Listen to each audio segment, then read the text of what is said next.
Good morning to you. It's 8:45 at iFiber One. First and third Fridays of the month, we check in with Don Pannell from John L. Scott here in Shelton for some riveting radio real estate. Good morning. Good morning, Jeff. What's up with the market these days? Things seems hot. It's a good day to buy a house. All right. Yeah.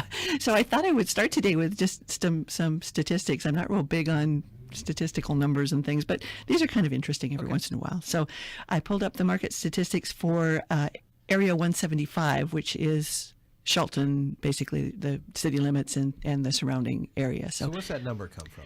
It's just a number that's in the multiple listing service. There's Area 175, which is Shelton. There's 172, which is Mason Lake, Lake Limerick. There's 174, which is Harstein Island. So it's just a way that we can kind of narrow down searches mainly. So this is basically in the Shelton UGA area, so Island Lake, downtown, all of the, that area.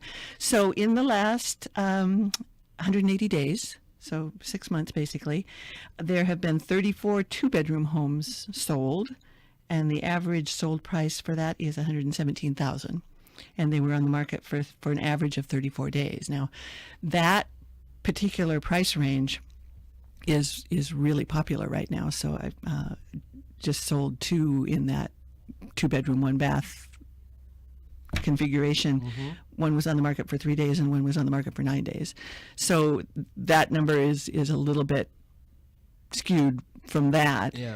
So just depends. But that is definitely the hot market right now. Is that kind of where we're at for a two-bed, one-bath in Shelton, around $1.25? About $1.25, yeah, basically. A little bit more if it's got like a garage or something like that. But yeah, I think the one I sold was for $146 and one was for $125. So yeah.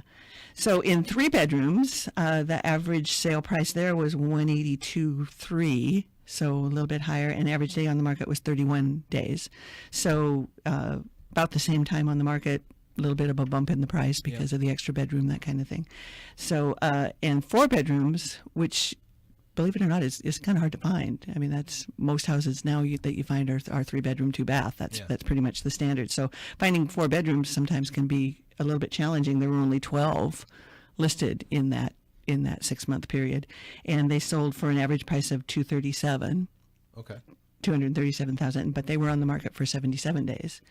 Wow. So it's just kind of you just have to kind of follow those statistics and kind of give them a little bit of a twist every once in a while. So all bedrooms in that downtown Shelton area, there were 126 listings. They sold for an average of $171,300, and they were on the market for an average of 37 days.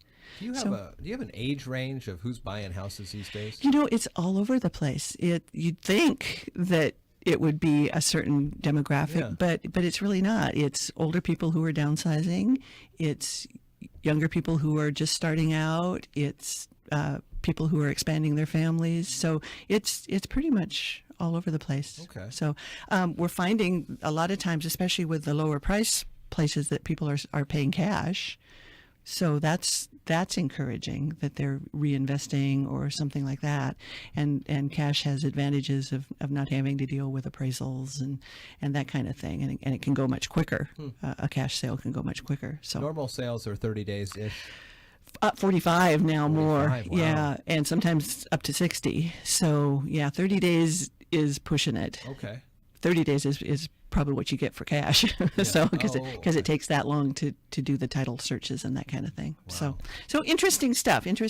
But yeah, I find that when you try and pigeonhole who you're dealing with, you get thrown curves a lot. So you just have to be open to all things. Cool.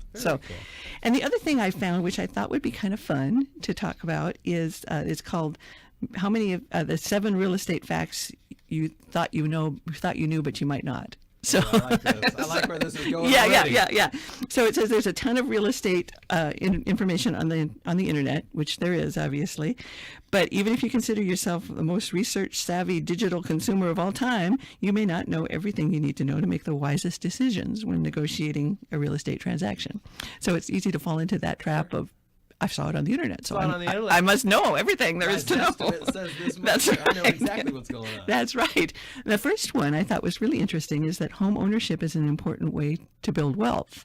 I mean, we kind of intuitively know that, but then not necessarily. So it's not for everybody. You know, home ownership isn't for everybody, but those who step into the home ownership field typically find their net worth expanding considerably. So according to this study, and this is admittedly 2013 data, but the trend is basically the same. Homeowners had a net worth of $195,400, while the typical renter had a net worth of $5,400. So significantly different. So those numbers are going to change, obviously, with the years, but the ratios probably aren't going to as much. So that's something to keep in mind. Owning real estate can save you hundreds in taxes, and this is becoming more and more true as they take away tax deductions. In a lot of cases, your home mortgage interest is the only one you have left, so it can be a significant one. So sending a chunk of your hard-earned money to Uncle Sam or your local government might make you nuts. So real estate might be for you in that case. When you own, you may be eligible for a slew of real estate tax deductions and credits. Including state and local income and property taxes, mortgage insurance payments. At the average tax rate, real estate deductions help taxpayers save roughly $100 billion across the U.S. in 2015, according to real estate statistics. That's a lot of money. So but people wouldn't normally. They're not going to. You're not going to be the one to answer these. You got to go to a tax person. No, you've got to go to a tax person. This is just in general. Yeah. In general, yes. Buyers who tapped expert real estate advice were glad they did. And this speaks to my profession. It says when buyers who've recently worked with a real estate agent were asked why they teamed up with one, more than half said that it was an important step in finding the right home. And nearly 4 out of 5 consumers, or 78%, say their agent was a very useful source of information. I always tell people that finding the house is the easy part. Yeah. It's all of the other stuff that you run into that a real estate agent has been trained to answer for you, where we really earn our money.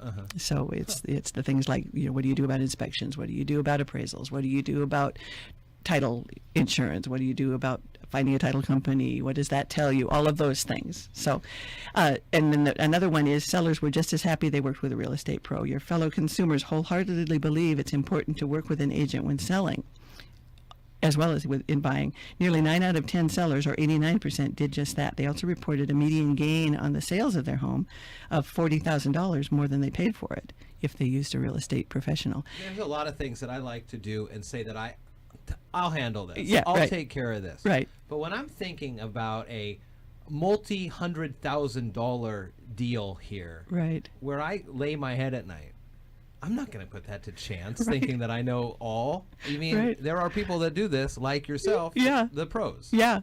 And I'm not even sure I would do it if I were selling my own home. I would hire somebody else to be my representative. Yeah, you got to have that other set of eyes, making sure things look good. Right, because you do. There's that commercial where you become nose blind to the odors, and you also become blind to things that are going on with your house if you're trying to sell it. Or you don't want to hear about certain things. The inspector comes in and says, "Boy, this wall is a mess." You Exactly. Hey, that's my house. That's my house you're talking about. That's right. That's right. So it really is important to have that other set of eyes, and along with that, according to this study, sell-it-yourselfers are a dwindling crowd.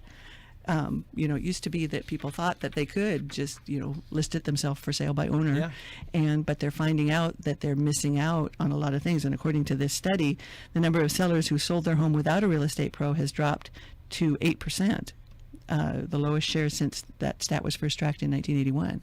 So people still do it, but this also says that the median price of homes sold without the expertise of a real estate agent was $210,000 in 2015. That's $35,000 less than the median price of homes sold by sellers who worked with an agent, or $245,000. Wow. Okay. So that's the median, obviously. But a real estate professional can help you maximize the value of your place. Can also be honest about what your house is likely to sell for. I mean, we all like to think that that our house is worth way more than, or sometimes we hear people say that, well, I need to get this out of this house. Well, That's probably not the good way to go. that about might it.